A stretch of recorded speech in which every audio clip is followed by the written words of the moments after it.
Next.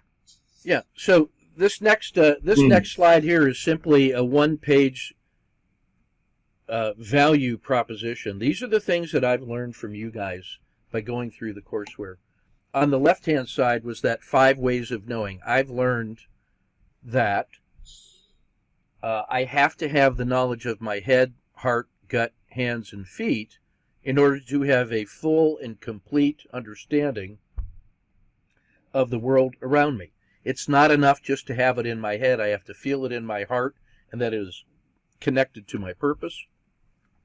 The knowledge of my gut is the fearful side of me, programmed by evolution to be mistrustful of a dangerous world, filled with things that want to eat me and stab me in the back. So we are programmed to listen and respond to the knowledge of the gut in order to protect ourselves. One of the most powerful forces for good in the world is the creation of trust and truth and storytelling, which allows like-minded people to align and to build trust and truth to be able to work together as a tribe to change the world. It helps calm those fears, but it doesn't eliminate the fears. But what it does is it incorporates genuine, true stories of fear into the way we see the world. If you don't listen to the voice of fear in your gut, you're setting yourself up for failure at some point. Hi, guys. The knowledge of your... Hey, David. So the knowledge of your hands is the knowledge of how to do things, how to make things, processes, checklists, technique, power tools, how to do things in the world to perform work in one iteration. The knowledge of the feet is how to do that work every day in all seasons, under all conditions, safely, powerfully, iteratively, with endurance and resilience, and learning along the way to get better. So that's the knowledge of the journey of transformation. Like I could tell you from the knowledge of the head, here's the 7 steps of the Cotter change model about how to change the world. Fine, I understand that within my head. But if I haven't connected that to something in my heart that I want to change in the world, I'm wasting time. And if I don't take into account human nature and the emotions of fear and trepidation, then my transformation projects will fail because I'm not accounting for fearful human nature. And if I don't have the technical skills in my hand about how to organize a team and manage a project, I'm going to fail because I won't get money or I will misspend the money.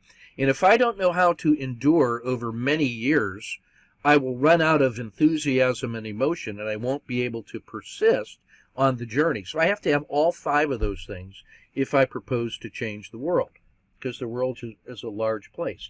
It turns out that that true storytelling circle is a place where all of that knowledge comes together, is exchanged with trusted others, and in that safe, trusted place, truth can emerge, and that's going to lead to opportunity. Well, we can then look at our journey as a stepping stones from true storytelling circle to true storytelling circle, and inside that place we are doing all of the R words like resting, recovering, repurposing, restoring, reconnoitering, reflecting, rejuvenating.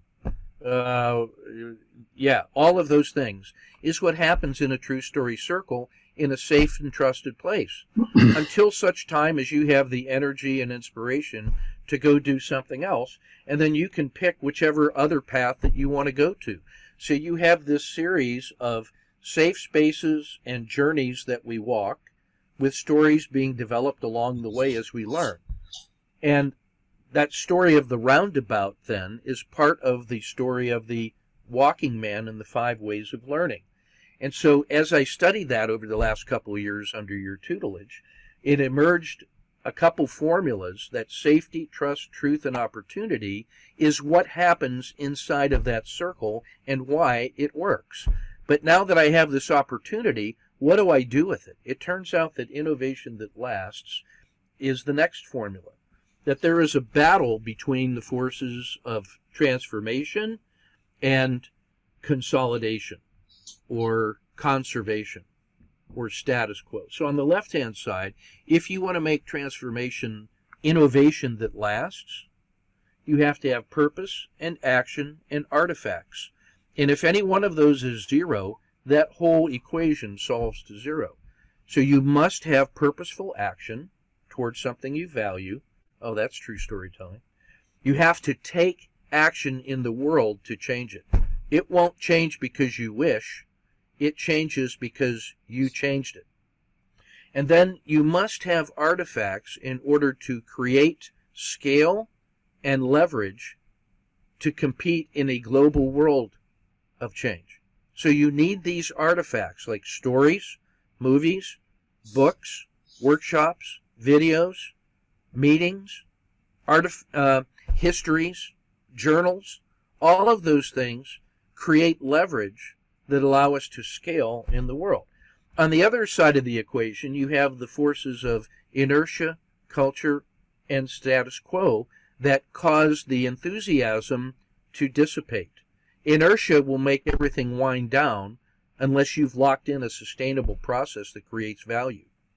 Culture resists change because the powers that be dominate the culture and they like it the way that it is. It resists change.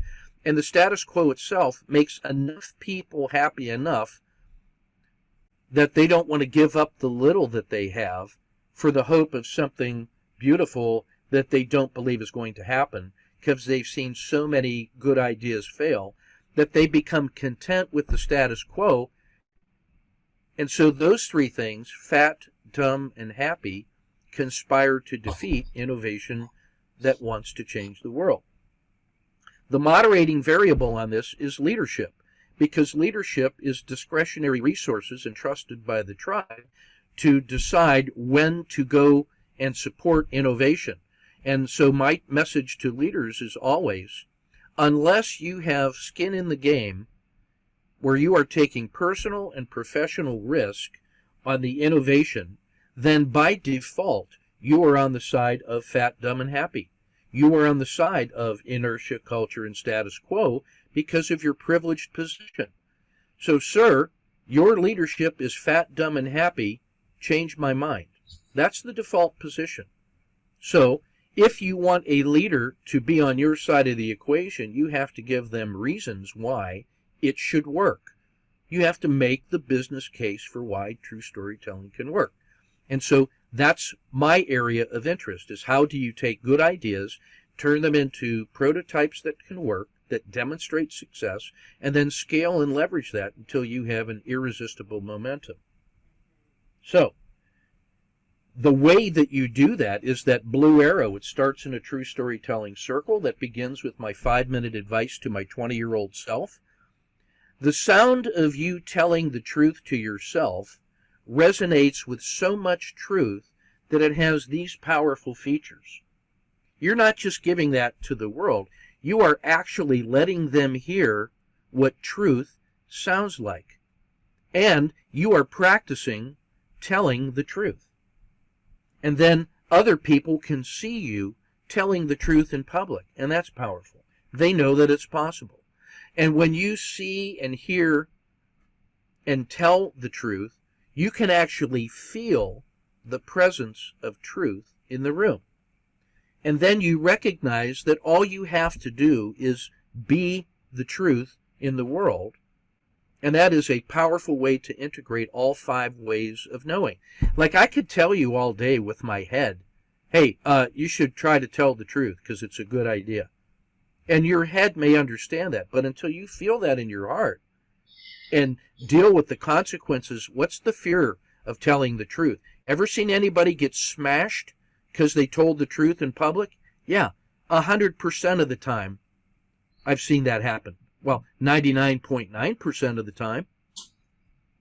That's whistleblower effect. So we have learned what the consequences of telling the unvarnished truth are in the world. That's what reinforces the culture and the status quo and inertia. So you have to show people that it's possible actually to tell the truth and make a difference. Well, that's what starts in that 5-minute story And then when you hear the truth, then you can say, and here's my brochure. If you want to work with, here's my truth. And if you want to work with me, here's how you get a hold of me. Your move. Up to you. I've done what I'm supposed to do. I told you my truth. I told you how you can work with me. Now I trust you to do whatever you think is right. And I'll support you, whatever that is. So the next step is, if you're interested in that, let me give you a 20-minute discussion that goes to the next layer of detail that explains some of these things. Like what I have just done here is given you a 20-minute speech on my beliefs about how to create innovation in the world and why I believe that true storytelling is a way to do that. That concludes my TED Talk. If you want to work with me, I'm open to work with you on anything that you find interesting. Because I'm 64 years old. I only have to do what I want to do. And all I want to do is work on interesting things with interesting people that are going to make the world a better place. If that's you, I'm happy to work with you. If you don't want to do that, you don't need me to work with you. And let's just operate on that basis. So, the next thing that I offer is, here's my office hours. So if you ever want to just talk to me for nothing, here's where you can find me on the web. Saturday morning at 8:30 on my Zoom call. That's when I'll be there. I never miss that. Never.